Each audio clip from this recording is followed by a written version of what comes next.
ہمارے پاس جب لوگ آتے ہیں اور وہ داخل طریقت ہوتے ہیں تو ہم جو بنیادی چیزیں ان کو بتاتے ہیں تو ان میں سے ایک چیز یہ لازمی بتاتے ہیں کہ رزق پاک نہیں ہوگا تو باطن روشن نہیں ہوگا. یہ بنیادی بات ہے.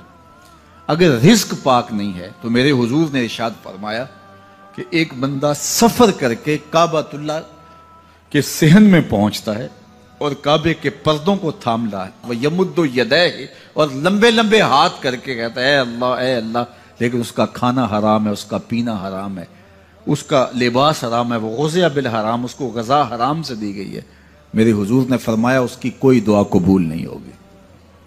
سفر کیا, جنگل پہاڑ کاٹے, سمندروں کو پاٹ کر کے آگے گیا, ہواؤں کے کلیجے چیر کے آگے بڑھا, مہینوں کی مسافتیں طے کر کے گیا اور کعبۃ اللہ کے سامنے کھڑا ہے, سین حرم میں مطاف میں کھڑا ہے, لیکن اس کا جسم حرام سے پلا ہے. اس نے جو پہنا ہے اس لباس کا تانا یا بانا حرام کا ہے, اس کو غذا حرام کی دی گئی ہے, اس نے پیا حرام کا ہے, اس نے کھایا حرام کا ہے, تو پھر اس کا یہ سارا سفر رائے گاں چلا جائے گا, اس کو کچھ نصیب نہیں ہوگا.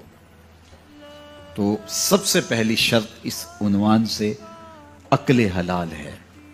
اس کے بعد پہ صدق مقال ہے کہ آپ کی زبان جھوٹ نہ بولے. جب کوئی شخص جھوٹ بولتا ہے, روحانیات تو دور کی بات ہے, اللہ کے فرشتے اس سے 1 میل دور ہٹ جاتے ہیں. جب کوئی شخص جھوٹ بولتا ہے تو حدیث پاک میں آتا ہے اس کے منہ سے ایک خاص قسم کی بدبو نکلتی ہے. اس بدبو کو ہم نہیں سونگھ پاتے لیکن فرشتے سونگھ لیتے ہیں, چونکہ فرشتے انتہائی حساس مخلوق ہے اور وہ جھوٹ کی وجہ سے نکلنے والی بدبو کو سونگھتے ہیں. اللہ نے حضرت امام اعظم امام ابو حنیفہ رضی اللہ تعالیٰ عنہ کو یہ بصیرت عطا کی تھی اور یہ باطنی نظر بخشی تھی کہ جب کوئی شخص وضو کرتا تھا تو اس کے وضو کے پانی سے پہچان لیتے تھے کہ یہ کس گناہ کا مجرم ہے. جب بندہ وضو کرتا ہے تو وضو سے ہاتھوں کے گناہ جھڑتے ہیں, منہ کے گناہ جھڑتے ہیں, تو وہ وضو کے پانی سے اس بات کو محسوس کرتے تھے. اللہ نے ان کو وہ بصیرت عطا کی تھی, لیکن انہوں نے اللہ کی بارگاہ میں عرض کی مالک مجھ سے یہ چیز چھین لے, یہ چیز مجھے نہیں چاہیے. لوگوں کے بارے میں جو ہے وہ ایسا گمان پھر پیدا ہوتا ہے. تو فرشتوں کو اللہ نے وہ حساس جو ہے وہ پاکیزہ وجود دیا, اور ان کی حس ایسی ہے کہ وہ بدبو جو انسان بولتا ہے اور لفظوں سے جو اثرات نکلتے ہیں وہ محسوس کرتے ہیں. تو جب کوئی شخص جھوٹ بولتا ہے تو اس کے جسم سے, اس کی زبان سے جھوٹ کے ساتھ بدبو نکلتی ہے. اللہ کے فرشتے 1 میل دور تک پیچھے ہٹ جاتے ہیں. تو مجھے بتائیے, جو شخص جھوٹ بولتا ہو کیا اسے کوئی روحانی مرتبہ مل سکتا ہے؟ یہ سوچا بھی نہیں جا سکتا, یہ امکانات سے ہی نہیں ہے. اللہ کے محبوب علیہ السلام سے پوچھا گیا کہ حضور کوئی مسلمان, کوئی مومن کیا بزدل ہو سکتا ہے؟ فرمایا نہیں, وہ بہادر ہوتا ہے, لیکن ہو سکتا ہے کبھی اس سے بزدلی بھی سرزد ہو جائے. انسانی کمزوری ہے, کبھی انسان بہت طاقت میں ہوتا ہے اور کبھی انسان کمزور بھی پڑ جاتا ہے. فرمایا ہو سکتا ہے کبھی اس سے ہو بھی جائے. پھر پوچھا کہ بخل کر سکتا ہے؟ فرمایا نہیں, مومن سخی ہوتا ہے لیکن ہو سکتا ہے کبھی اس سے بخل بھی ہو جائے. کبھی کبھی دولت اسے اچھی بھی لگنے لگ جاتی ہے, جس طرح فرمایا گیا کہ اولاد مبخلتن مجبنتن, یہ جو اولاد ہوتی ہے یہ بندے کو بخیل بھی بنا دیتی ہے اور بزدل بھی بنا دیتی ہے. جب اولاد نہیں ہوتی تو بندہ سخی بھی ہوتا ہے اور بندہ جو ہے وہ مشکل حالات میں بھی کود جاتا ہے, لیکن جب اولاد ہوتی ہے تو پھر مشکل حالات میں کودنے سے پہلے سوچتا ہے میرے بچے ہیں یتیم ہو جائیں گے. اس کو یہ خیال آتا ہے, پہلے ایسے مال لٹاتا ہے لیکن اولاد ہو جائے تو پھر وہ اولاد کا سوچتا ہے کہ ان کے لیے کچھ میں جمع کر لوں. تو اولاد فرمایا میرے حضور نے کہ مبخلہ و مجبنہ, یہ بخیل بھی کر دیتی ہے اور یہ کمزور اور بزدل بھی بنا دیتی ہے. تو مومن ہوتا بہادر ہے لیکن ہو سکتا ہے کبھی اس سے بزدلی بھی ہو جائے. مومن سخی ہوتا ہے لیکن کبھی ہو سکتا ہے اس سے بخل بھی ہو جائے. لیکن تیسرا سوال حضور سے پوچھا گیا کہ مومن جھوٹا ہو سکتا ہے؟ تو اس پہ 2 ٹوک کہا, نہیں جھوٹا نہیں ہو سکتا. یہ نہیں ہو سکتا کہ مومن ہو اور جھوٹا ہو, وہ سچ بولنے والا ہوگا. تو عقل حلال اور صدق مقال, یہ 2 خوبیاں جو ہیں یہ اہل اللہ کا طرائے امتیاز ہے, اور یہ مجھے اور آپ کو اختیار کرنی چاہیے. حضرت خلیل اللہ جب وادی غیر ذی زرع میں سیدہ ہاجرہ اور ان کے معصوم نونہال کو چھوڑ کر کے جانے لگے. ایسی وادی جہاں حیوانی وجود بھی نہیں تھا، نباتات بھی نہیں پائے جاتے تھے، پانی کا ایک قطرہ بھی دستیاب نہیں تھا. کالے سیاہ محیط پہاڑ جیسے فولاد پگھلا کے ڈال دیا ہو. وہ وادی جہاں دن کو بھی خوف آئے، وہاں حضرت ہاجرہ نے راتیں بھی گزاری. کتنا دردناک لمحہ تھا. جب سحری کا وقت ہوا، حضرت خلیل اللہ دعائیں دے کے رخصت ہونے لگے. حضرت ہاجرہ سلام اللہ نے آگے بڑھ کے اپنے شوہر نامدار کا دامن پکڑ لیا.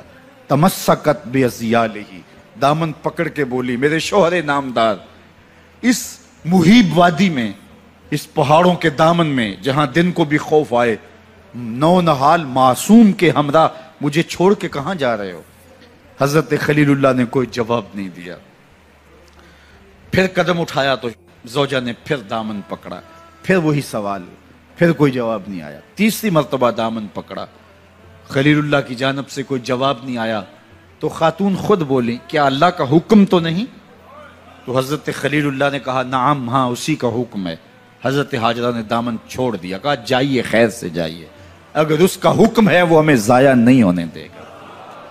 جہاں دن نہیں گزارے جا سکتے تھے پھر اس خاتون نے وہاں راتیں بھی کاٹی. وہ وادی جس میں وحشت بھی قدم رکھتی تھی ڈر ڈر کے، جہاں پھرتے تھے آوارہ تھپیڑے بادے سر سر کے، جہاں پر گھاس اگتی ہے، جہاں نہ پھول کھلتے ہیں، مگر وہ سرزمین ہے آسماں بھی جھک کے ملتے ہیں. اپنی پاک باز بیوی اور نونہال بیٹے کو چھوڑ کے حضرت خلیل اللہ دعائیں دے کے رخصت ہو گئے. تھوڑا سا توشہ تھا، 2-1 دن کے بعد ختم ہو گیا. پھر ماں کی چھاتی سے دودھ بھی خشک ہو گیا. نونہال پیاس سے تڑپنے لگا. ماں تو پھر ماں ہوتی ہے، تڑپتی ہوئی ممتا کا دل بے قرار ہوا. ایک پتھر کے سائے میں معصوم اسماعیل علیہ السلام کو لٹایا اور پانی کی تلاش میں جبل صفا پہ چڑھی. اطراف میں آسمانوں کی طرف دیکھا، کہیں کوئی پرندے اڑتے دکھائی دیں اور پانی کا نشان ملے اور میں وہاں سے بیٹے کے لیے 2 بوند لے آؤں، لیکن کچھ دکھائی نہیں دیا. تا حد نظر پھیلا ہوا آسمان ہی آسمان ہے اور پہاڑی پہاڑ نیچے دکھائی دیتے ہیں.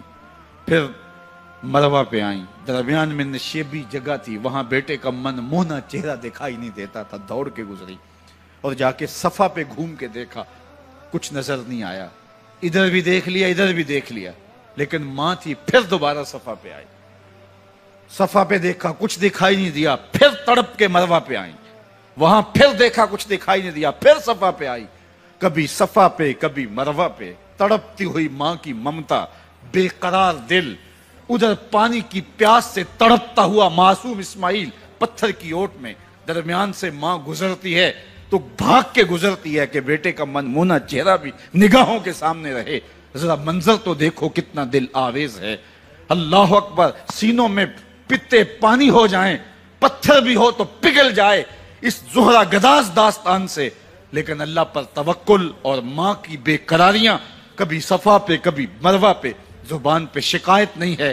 پھر جب مروہ پہ پہنچتی ہیں، 7 چکر مکمل ہو گئے، تو ادھر کیا دیکھا کہ معصوم اسماعیل ایڑیاں رگڑ رہا ہے.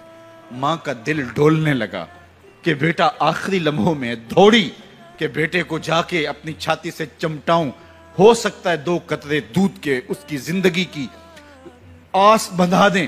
تو ماں دوڑتی ہوئی آئی، لیکن جب قریب آئی تو منظر بدلا ہوا تھا. معصوم کی ایڑیوں کے رگڑنے سے تازہ چشمہ پھوٹ رہا ہے. پانی ہے کہ بے قابو ہونا چاہ رہا ہے. آگے بڑھی، جلدی جلدی مٹی کی منڈھیری کرتے ہوئے کہا زم زم، رک جا رک جا. اللہ اکبر. ہاجرہ سلام اللہ علیہا نے حضرت اسماعیل کی محبت اور اپنے رب پر توکل کی انوکھی اور البیلی داستان رقم کی. کہا ہاجرہ تو نے بھی حد کر دی، لیکن قیامت تک تیری راہوں کو بھی جلوہ گاہ بنا دیں گے. یہاں نبی بھی دوڑیں گے، ولی بھی دوڑیں گے، غوث بھی دوڑیں گے، کتب اور ابدال بھی دوڑیں گے، شہنشاہ بھی دوڑیں گے، کج کلا بھی دوڑیں گے. یہ دوڑنا ہم عبادت بنا دیں گے، حتیٰ کہ امام الانبیاء بھی ان راہوں کی سائی کرتے رہے. عجیب رنگ، عجیب منظر اور عجیب کیف کا عالم. اچھا، یہاں رک کے ایک بات کرنا چاہوں گا، اگر آپ کی توجہ ہو. جہاں حضرت ہاجرہ دوڑی اور ان کے مبارک قدم وہاں لگے اور لگ کے ہٹ گئے، عارضی نسبت ہے، مستقل نسبت نہیں ہے. جہاں ان کے قدم لگ کے ہٹ گئے وہ جگہ تو جلوہ گاہ بن گئی، اور جہاں حضور خود جلوہ فرما ہیں وہ گنبد خضرا جلوہ گاہ کیوں نہیں ہو سکتا ہے؟ اب یہ پانی جہاں حضرت اسماعیل کے قدم لگے، یہ پانی دنیا کا عظیم ترین پانی ہے، اور پھر اس کا پروٹوکول یہ ہے اس کو کھڑے ہو کے پیا جاتا ہے۔ یار یہاں بھی رک کے ایک بات کہہ دوں، حضرت اسماعیل کے قدموں کو چھونے والے پانی کا پروٹوکول ہے کہ اس کے لیے کھڑے ہو جائیں، اور حضرت اسماعیل مسجد اقصی میں جس کے پیچھے کھڑے ہو کے نماز پڑھتے ہیں اس امام کے لیے کھڑے ہو کے مصطفیٰ جان رحمت پہ لاکھوں سلام پڑھ لیں، تو اس میں شرک کہاں؟